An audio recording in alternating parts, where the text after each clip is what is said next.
আপনার ঘর যেই জায়গায় সারাক্ষণ চঞ্চলতা, চিৎকার বাক্কার সবকিছুতে আলোকিত থাকতো, আর সেই ঘর যখন চুপচাপ হয়ে যায় তখন কেমন লাগে? Please like and follow. Hello everyone, this is Fatema, welcome Fatema blogs. So যারা গেছিল উত্তরাতে বেড়াইতে, সায়ান বাসায় ছিল। সো যারা, সায়ান, জায়ান তিনজনেরই জ্বর তো যারাকে উত্তরার থেকে নিয়ে আসলাম, আসার পরে হলো যারা হলো আর সায়ান হলো একসাথে ওদেরকে শুয়ে দিলাম। সায়ান বেশি দুর্বল হয়ে গেছে, ও শুধু কান্না করতেছে। সায়ান হলো অসুস্থ, হলে সহ্য করতে পারে না, সারাক্ষণ কান্না করে আমার মতো। তো আমি ভাবলাম বাচ্চাদেরকে খাওয়াইতেছে, এর মাঝখানে আমি একটু রান্নাটা কমপ্লিট করে যাই, না হলে আইসা আবার বাচ্চাদেরকে কি খাওয়াবো। তো সেই জন্য রান্নাটা মোটামুটি বসিয়ে দিয়ে বড় বোনকে বললাম প্লিজ রান্নাটা দেখো, আর আমি বাচ্চাদেরকে নিয়ে হসপিটালে চলে যাব। তো ওরা খাবার দাবার খেয়ে, মানে খাবার দাবার তো খায় না, বেসিক্যালি মেডিসিনই খাওয়াইছি, একটু নাপা টাপা খাওয়াইয়া ওদেরকে সুন্দর করে রেডি করে এই যে 3টা বাচ্চাকে নিয়ে আমি হসপিটাল চলে যাচ্ছি। আসলে বাচ্চারা অসুস্থ হলে না মায়ের মাথা কাজ করে না। এই যে দেখেন আমার চেহারা পুরো বসে গেছে বাচ্চাদের টেনশনে, মানে আমার এত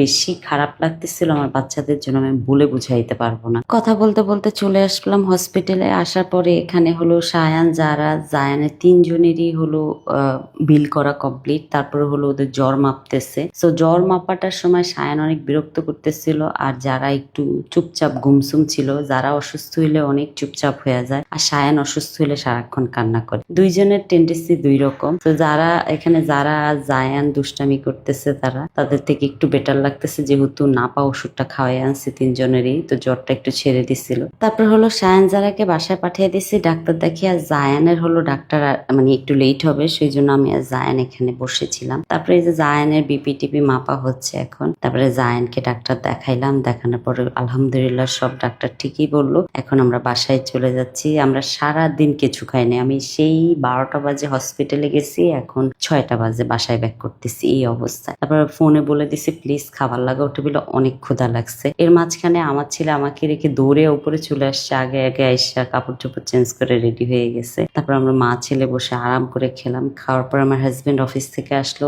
আসার পরে ও বললো যে আমার হলো খিচুড়ি খাইতে ইচ্ছা করতেছে, যাবা আমার সাথে? তা আমি বললাম কোথায় যাবা? কয় আমার মতিঝিল যায় খিচুড়ি খাইতে ইচ্ছা করতেছে। তা আমি বললাম ঠিক আছে চলো। মতিঝিল হিরাজিলে চলে গেলাম। যাওয়ার পরে ওনারা প্রথমে বললো যে খিচুড়ি আছে, তারপরে আমরা বসলাম। বসার পরে ওনারা বলতেছে যে না আমাদের কাছে খিচুড়ি হবে না, আপনার মাটন খিচুড়ি হবে না, বিফ খিচুড়ি হবে। তা আমরা বললাম যে না, মাটন খিচুড়ি খেতে এসেছি, মাটন খিচুড়ি খাবো। তারপর আরেকটা হোটেলে চলে গেলাম যেটার নাম ব্রিজিক। সো ওই হোটেলে যাওয়ার পরে ফাইনালি মাটন খিচুড়ি পেলাম। রাতের এখন 11:30 বাজে। সো মাটন খিচুড়ি পেয়ে আরাম করে, মানে খিচুড়ি দেখি লোভ লাগতেছে, যেহেতু এখন বৃষ্টির দিন, বৃষ্টির দিন খিচুড়ি না খেলে তো মজাই লাগে না, তাই না? কিন্তু আমার ছেলেটা তো আর খিচুড়ি খাবে না, ওর জন্য চিকেন টিক্কা অর্ডার দিয়েছিলাম। ও চিকেন টিক্কাও খায় না, ও বলেছে ও ওয়াফেল খাবে, কিন্তু ওয়াফেল তো এখানে পাই নাই। সো সেই জন্য হলো ফালুদা অর্ডার দিয়েছিলাম আমার ছেলের জন্য। সো আমি 1 বাইট নিলাম, আমার ছেলেকে 1 বাইট দিলাম। 1 বাইটের পরে সে আর খাইই নাই। তো যাই হোক, আজকের দিনটা সবকিছু মিলে ভালো খারাপ মিলেই গিয়েছে। সবাই প্লিজ আমার বাচ্চাগুলোর জন্য দোয়া করবেন। জায়ান এখন অনেকটা সুস্থতা ফিল করছে, সেই জন্য ওকে নিয়ে বের হয়েছিলাম। Thank you so much for watching my video. Bye by.